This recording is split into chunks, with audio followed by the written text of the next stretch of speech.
Hello everyone, I'm back. I'm glad to meet you on this platform once again. Today's lesson is about weight management.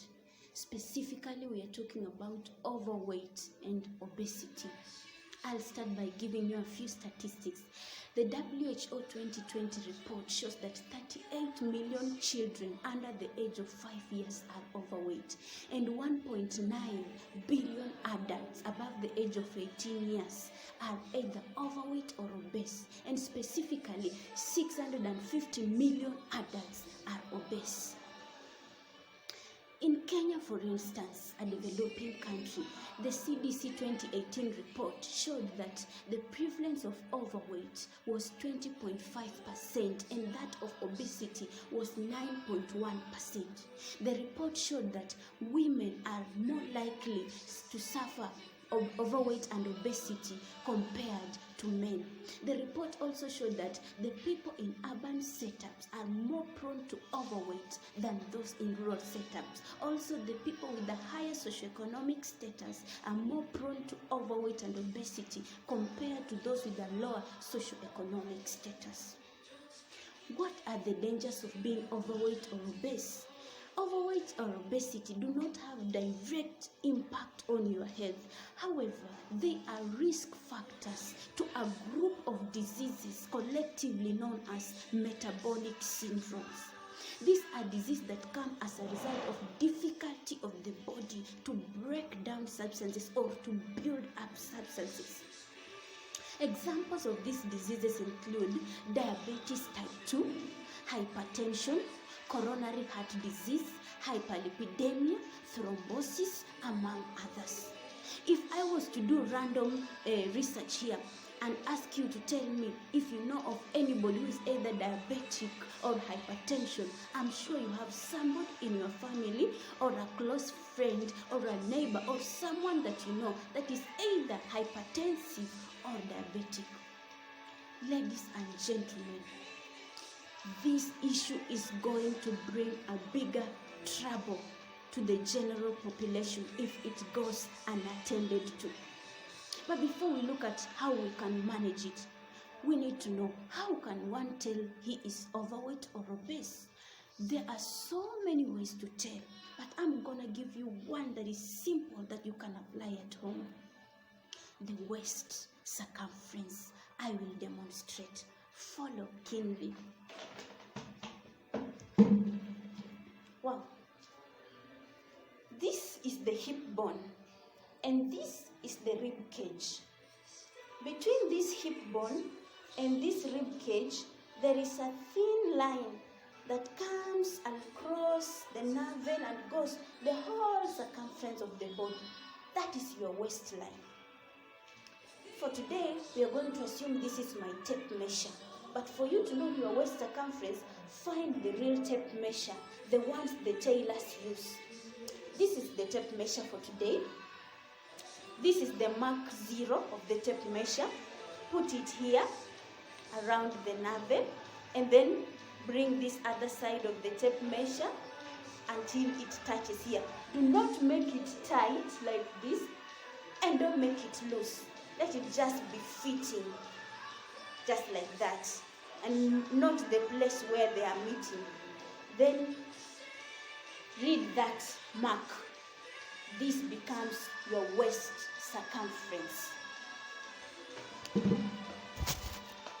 If your waist circumference is above 88 centimeters for women and above 102 centimeters for men, you are obese. There are other methods. I know nutritionists are here, they're listening, they would want to rush to BMI, but the recent research shows that BMI has more limitations, and so waist circumference is the most ideal way to know your waist size. Now, there are 3 main ways of weight management: diet, physical activity, and stress management. This is the simplest rule of the thumb I'm going to give you about diet. If your food is too salty, if your food is too fatty, if your food is too sugary, take it in moderation. When I'm talking about sugar, it's not only the sugar that we put in tea. If every food that is starchy, every carbohydrate, when it goes through digestion, the final product is glucose. That is the sugar I'm talking about, the glucose that will enter into your cell. So any food that is carbohydrate, any food that is starchy, it contains sugar. If you take too much sugar, then the body can regulate. The body will develop something called insulin resistance. The body will become resistant to insulin, a hormone that is supposed to regulate your blood glucose, preventing it from shooting high. How are we going to do this?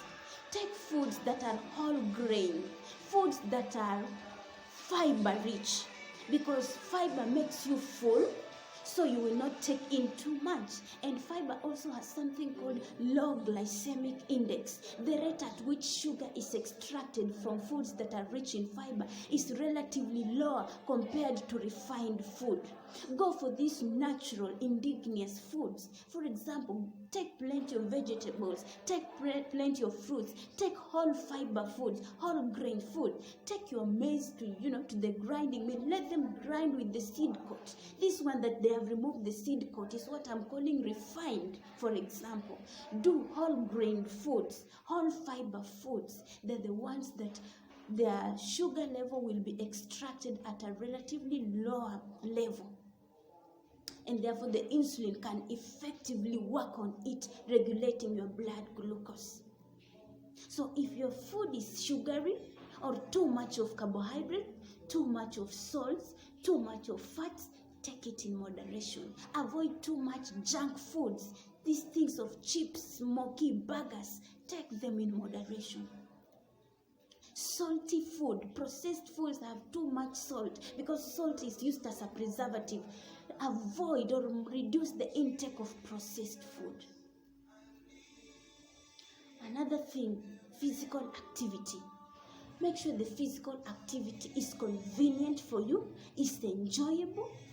Do it repeatedly. Let it be a regular habit. You don't exercise today, you skip tomorrow, you exercise the following day, you skip the other. No. Make it a consistent program. If your exercise is 4:30 p.m. to 4:45, let it be every day, no matter what, unless you are sick or you're having a very tight program. But if not, let it be a regular thing. That is when you will see results. Another thing you should know, that physical activity should go at the rate of your heartbeat. If you're running, run at the rate of your heartbeat. If you're jogging, jog at the rate of your heartbeat. If you're skipping a rope, skip at the rate of your heartbeat. That is when it becomes metabolically beneficial. Some people have come to me and they say but I've been walking, I've been exercising. Why is it that I'm not cutting weight? How are you doing your exercise? How are you running? How are you jogging? Are you, walking slowly, or you are keeping the pace of your heartbeat? The way your heartbeat is going, that's the rate at which you need to be exercising. That is the one that is metabolically beneficial. And then another thing you need to know, the results from physical exercise is a gradual process. You don't just, skip a rope today, tomorrow, and the following day, and you expect to lose 5 kgs. No, it's a gradual process. You do it without giving up, without losing hope, maintaining, commitment. Day in, day out, day in, day out, day in, day out. That is when you will see results. Number 3 is stress management. Stress is directly related to dietary patterns. Stress affects hormones. It causes hormonal imbalance. Some people, when they are stressed, they overeat. They just eat. So that, to forget the issue that is stressing them. Other people, when they're stressed, they skip meals completely. Other people, when they're stressed, they change the sleep patterns. All these things culminate into your dietary intake. For example, if stress is making you to overeat, you will end up taking into too much carbohydrates or too much food, and you will strain the body to metabolize them and to regulate the sugar that comes from this food. And that could lead to things like insulin resistance, which will lead to diabetes. If your stress is making you to skip meals, the body will compensate When you go to eat, the body will compensate by taking in too much. If stress is going to change your sleeping patterns at night, when the hormones are relatively supposed to be, lower in terms of activity, they will be active, and you'll find yourself taking in too much. So what do you do about stress? This is the simplest rule of the thumb. If you can solve an issue, then allow yourself to think about it and find a solution for it. But if you cannot solve an issue, try to ignore it.